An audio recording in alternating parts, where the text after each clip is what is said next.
A gente está acompanhando a luta da sociedade contra o coronavírus, os esforços que cada um está fazendo, a adaptação que as pessoas têm que fazer nas suas vidas, como isso impacta não apenas a rotina, mas o bolso, como as preocupações, gente fazendo conta, quem tem um pouco mais de habilidade faz uma planilha, quem não quer vai, pega uma folha de papel em branco e vai colocando. Quanto entrou esse mês? Quanto vai entrar nesse mês? O que será que eu vou vender? As minhas despesas vão continuar fixas, tem que pagar a escola dos meninos, tenho que pagar o aluguel, tem que pagar o condomínio, tem que pagar IPTU, tem que pagar IPVA, tem que pagar um monte de coisa. E o dinheiro vai entrar de que forma? Então, é muito importante o trabalho que a Band News FM tem feito aqui, lembrando, bom, primeiro cobrindo, né, contando as histórias das pessoas e dando serviços, mostrando em cada praça, restaurantes que ficam abertos, que fazem entregas, as pessoas estão se virando, certos serviços estão se virando também, cabeleireiros, né, alfaiates, costureiros, todo mundo se virando, tentando conseguir manter uma renda, de né? música estão procurando a gente. Professores de música, online. Exatamente. E a gente está vendo, esse é o nosso debate do dia a dia. A gente sabe que o coronavírus é algo sério, a gente sabe que a gente não pode desafiá-lo de peito aberto, não estou nem aí, ele não existe, é uma fantasia, é uma gripezinha, é um resfriadinho, não é. E a gente vai vivendo a vida como ela deve ser vivida, limitando as nossas saídas, mas sempre de olho como é que a gente faz para ajustar a nossa receita às despesas, porque essas não dá para negociar com o coronavírus, nem com os bancos, simplesmente, não vou pagar isso, não vou pagar o empréstimo habitacional. Claro que vão surgir alternativas, algumas alternativas, mas a dívida está lá. E o ano continua a ter 12 meses, os meses têm 30 dias, e o ordenado, ou a renda possível, não dá para multiplicar de uma hora para outra. A gente está vendo o que está acontecendo com a economia brasileira, os números não são bons, e não é só a economia brasileira, a economia mundial. E eu costumo dizer, a título de exemplo, quando você anda, em vez de pegar a estrada para a direita, 1 quilômetro, né? Você tinha que andar 1 quilômetro para a direita, você pega errado a estrada para a esquerda, você anda 1 quilômetro e daí então percebe que errou, você vai voltar 2 quilômetros. O quilômetro que você errou, o outro quilômetro que você tem que andar. E como você já teria andado 1 quilômetro naquela direção, 1 quilômetro errado representam 3. Em vez de chegar, você demora 3 vezes mais tempo para corrigir. Então, para corrigir uma economia que desandou, o tempo é maior. Faz um retorno com o transatlântico. E a gente deveria ter pego o Pacífico, não o Atlântico. Faz a correção. Vai levar 15 dias para voltar a rota. Então, um errinho de 2, 3 dias é 15 dias para corrigir. Fora o prejuízo, né? Fora o prejuízo. Exato. Exatamente. Então, já é difícil consertar o que está desandando se todo mundo fizer as coisas que devem ser feitas. Mas a gente está vendo que os nossos governantes estão num momento esquisito, a começar do 01, né? Surgiu o 19, o Covid-19, e o Jair 01, o Bolsonaro 01, começou a se comportar de um jeito esquisito, né? O Jair Bolsonaro, ele é um agitador profissional, né? Ele construiu a sua carreira na agitação, no confronto, e sempre agindo de forma isolada e insuflando combates, criando confrontos. Fez isso no Exército, fez isso na sua vida política no Congresso Nacional. Nunca o Jair Bolsonaro foi uma pessoa de criar em torno dele uma liderança e um discurso. Não, ele sempre foi um lobo solitário, defendendo suas causas, e fez isso com muito talento e eficiência. Basta ver que ele está no Palácio do Planalto e seus críticos não, né? Seus adversários não. Foi a única pessoa depois do Plano Real, porque o Plano Real venceu o PT. Né? Não dá para dizer muito bem que foi o PSDB que venceu o PT. O Plano Real venceu o PT. Mas depois que o PT entrou, quem é que tirou o PT de lá? Foi o lobo solitário. Sem dinheiro, sem estrutura, sem generais, sem coronéis. Eu não me refiro a apoio militar, me refiro a uma estrutura de poder. Quem eram os grandes personagens? A gente foi apresentado a esses personagens depois que ele ganhou, nomes que a gente não conhecia. Só quem que é esse cara? Pô, esse cara aqui cuida da área disso, daquilo. Tem os filhos que a gente também não conhecia, né? 02, 03, 04, 05, 019, sei lá, 19 é o Covid. Mas ele tinha, era ele, seus seguidores e uma milícia digital. E os milicianos digitais dele, muito eficientes, mais eficientes do que os milicianos digitais do PT, da esquerda. Deram um pau na milícia digital da esquerda. Mas um pau. É impressionante. A esquerda está catando cavaco até agora para entender o que aconteceu, né? Como é que pode um lobo solitário, sem estrutura, ter vencido o PT? E assim foi. Ele sempre polemizando, sempre agindo como o grande protagonista das discussões, dos debates, etc. Ganha a eleição, vem com um discurso de meio ambiente de confronto, vem com um discurso de formação de governo de confronto, não vou fazer concessão, não vou fazer toma lá da cá, não quero saber, briga com o Congresso. Então, esse estilo dele de confronto trouxe ele até aqui, né? O Brasil caminhava para uma retomada econômica, ele apostou seguramente de que esse discurso e essa forma de agir, fez isso na área cultural, né? Confrontando os artistas, e assim vai. Vários exemplos de confronto, muitos dos quais deram certo. De repente surgiu a Covid-19. E a Covid-19 é que nem ele. A Covid-19 age sozinha, não conta com a ajuda de ninguém, ataca e também é muito eficiente. É muito eficiente. Alguns dizem que é tão eficiente quanto outras gripes. Tudo bem, o Bolsonaro talvez tenha outros personagens da política que tenham sido tão eficientes quanto ele, mas o fato é o seguinte, o Jair Bolsonaro encontrou um personagem tão agressivo quanto ele e também lobo solitário, não está nem aí, não faz acordo com ninguém. Quem é que consegue parar o Bolsonaro? Ninguém parou o Bolsonaro. Quem é que consegue parar a Covid-19? É isso que o país está fazendo. Para parar a Covid-19, surgiu a ideia de botar as pessoas em casa. É uma ideia amalucada? Olha, é amalucada na Inglaterra, estão discutindo isso, é amalucada na Itália, é amalucada na China, é amalucada porque a OMS diz. Ou seja, todo lugar as pessoas adotaram esse caminho. E o nosso presidente, ele olhou e falou, mas vem cá, o que aconteceu agora? Eu não decido se o bar vai abrir ou não vai abrir, porque isso é municipal. Eu não decido como vai funcionar o sistema de saúde, porque isso é estadual. No que eu mando? Cadê o lobo solitário protagonizando, criando as polêmicas? O meu ministro da Saúde manda mais do que eu, fala mais do que eu. Esse negócio está esquisito. Ele vem e dá um disparo, faz um pronunciamento em cadeia de rádio e televisão e dá um disparo naqueles que formam a COGID 27, né? Tem a Covid-19, tem a COGID 27, que é o Conselho de Governadores Investidos contra a Doença, né? A COGID 27. Vai lá e dá um disparo nesses caras. E dá um disparo sugerindo que eles estão fazendo tudo errado.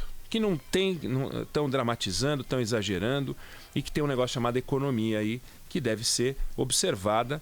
A gente falou disso aqui e o Bolsonaro, portanto, está administrando a sua primeira crise na condição de um chefe de algo, coisa que ele nunca foi. E nesse momento, ele está demonstrando ele está demonstrando que ele está perdido. Né? Que não dá mais para brigar contra o PT, não dá mais para falar do PSOL. As pessoas esqueceram da facada, cada qual está preocupado com a sua própria possibilidade de pegar uma infecção. Ele relembra a facada, dizendo se a facada não me matou. Ninguém está nem aí para a facada mais, as pessoas querem saber da sua própria saúde. E ele chamou atenção para um ponto que é o seguinte, vem cair a economia, como é que vai ficar? Né? E foi para o ataque. Falou mal dos governadores e os governadores reagiram. Né? Reagiram com força.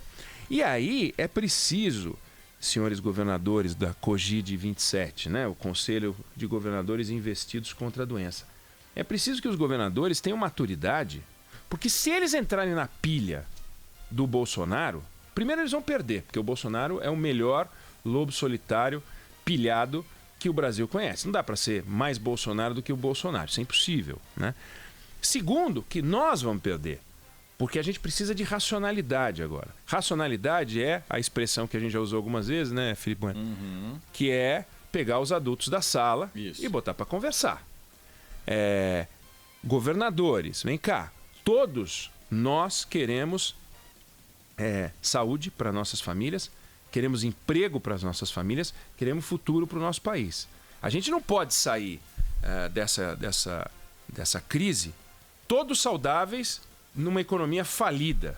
Então a gente tem que encontrar um jeito de sair disso e já discutir as saídas para isso, e aí tem que entrar governadores, governo federal, os ministros setoriais e o presidente da República. Se o presidente está na pilha, está brigando, está batendo, calma, não tem que responder na mesma moeda, não tem que falar quem manda aqui sou eu, não precisa. Todo mundo sabe que quem manda no estado de Goiás é o Caiado, quem manda no estado de São Paulo é o Dória, quem manda no estado do Rio é o Witzel, naquilo que diz respeito às esferas estaduais, governamentais, mas também quem manda na cidade de São Paulo é o Bruno Covas, quem manda na cidade do Rio de Janeiro é o Marcelo Crivella, e assim vai, o Calil em Belo Horizonte. Cada qual tem a sua esfera. Nós vamos conversar com o Rodrigo Aidar hoje e nós vamos explorar um pouco essa organização do Brasil em esferas. É curioso, por que não é o presidente Bolsonaro, ou em algum momento? Como é que funciona? Ele não pode baixar um decreto dizendo nenhum bar pode funcionar, ou o bar só pode funcionar se vender cerveja. Por que são os prefeitos que fazem isso, né? O que cabe ao governador, o que cabe ao presidente da República? E nessa hora, a pergunta que fica para o presidente, né, que a gente se pergunta quando vê o presidente agindo dessa forma, por que ele não chamou os caras para conversar, né?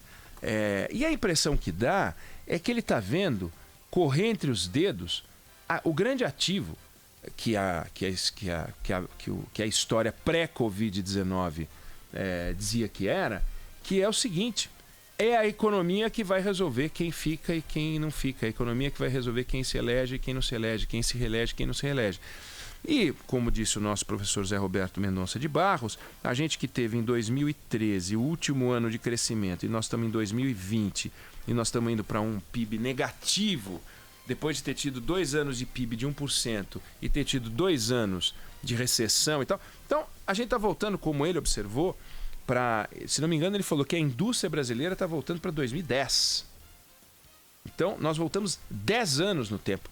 10 anos no tempo com os custos de hoje, com exceção das poucas empresas, algumas que conseguiram investir em produtividade e compensar o aumento de custos. Mas o fato é que se a gente está com a capacidade produtiva de 2010 num país de 2020, primeiro que a população cresceu, então essas empresas perderam share. Esse share, esse espaço foi ocupado por quê? Por empresas estrangeiras.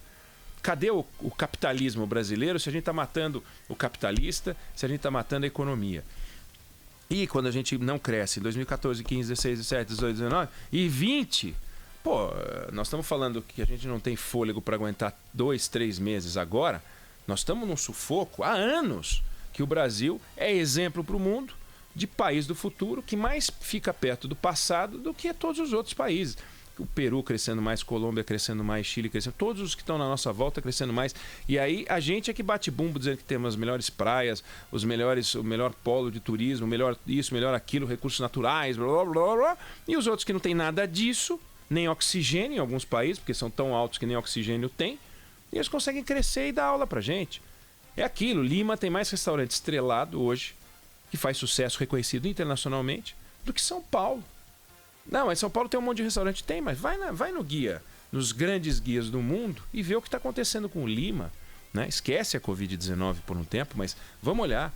Então, para o Brasil sair dessa crise, a gente precisa se organizar de um jeito e se a gente não pode contar com a serenidade do presidente, porque ele resolveu voltar a ser o personagem da campanha eleitoral, que talvez ele nunca tenha deixado de ser, mas no momento em que só tinha ele, porque o assunto era econômico, reforma da Previdência, todo mundo olhava para aquilo que ele estava dizendo, e agora está todo mundo olhando para os lados e interessado nas suas vidas, ele está perdido. A impressão que ele passa é que ele está perdido, tentando buscar de novo um protagonismo que foi para o COGID 27, que foi para os governadores. Hoje a gente tem uma república de governadores. Nós temos 27 camaradas que organizam o debate no país. Para onde for esse politburo aí, é para onde vai o Brasil. Virou um politburo. Então é um país governado por 28 pessoas. Um cara gritando para um lado e 27 gritando para o outro. Agora, Felipe Bueno, Carla, ouvinte, para onde a gente olha? Em quem a gente acredita? Qual é a verdade? Cadê o nosso líder? Em quem a gente aposta? Então, o nosso ouvinte do Rio de Janeiro segue o Witzel, o nosso ouvinte de São Paulo segue o Dória, o nosso ouvinte de Goiás segue o Caiado e assim por diante? Ou a gente espera que todos se unam e nos digam o seguinte, tem um caminho, só pode ter um caminho, não pode ter dois caminhos, certo? Não tem jeito. Você tem que adotar uma solução econômica, uma solução política, uma solução de saúde pública. Não dá para ficar com um monte de alternativas. E, aparentemente, o presidente não quer fazer parte desse núcleo. O presidente não quer participar. O presidente está jogando assim, ou sou eu ou não é ninguém. Ou sou eu que mando, ou vocês que se danem. E vocês é o governador, ele não está falando isso para a sociedade, mas está falando isso para os governadores. Vocês que se danem. E fica denunciando os governadores e continua a agir nas suas falas, nos seus discursos, naquelas entrevistazinhas que ele dá na porta do palácio. Quando ele aparece de manhã, ele fala hoje falou de novo. Aí os filhos fazendo a mesma coisa. Ou seja, a gente está hoje num nó que a gente olha para os políticos de um modo geral e fica esperando uma luz, né? E essa luz, pelo visto hoje, virá dos governadores, que vão perceber em breve que não dá para ficar só no isolamento, porque o isolamento é como congelamento de preço. Você faz o congelamento de preço, pá! Ok, e agora? Você faz o plano real, você congela tudo, tá bom. E o ajuste fiscal, né? Lava Jato, pá, prende todo mundo. E o PIB como fica? Quando a gente fez a Lava Jato, quando a gente viu a Lava Jato, o que aconteceu com a economia brasileira? Então, tem uma hora, sim, em que é preciso que você harmonize as coisas para que você não destrua tudo, que é aquele velho ditado de jogar o bebê junto com a água do banho. Não pode fazer um negócio desse. Chegou nesse ponto? Não chegou nesse ponto? Então, nós precisamos de maturidade, serenidade, calma. Nós não estamos vendo isso partindo do Palácio do Planalto. Vamos torcer para que os outros 27 palácios fiquem calmos e não entrem na pilha do Bolsonaro.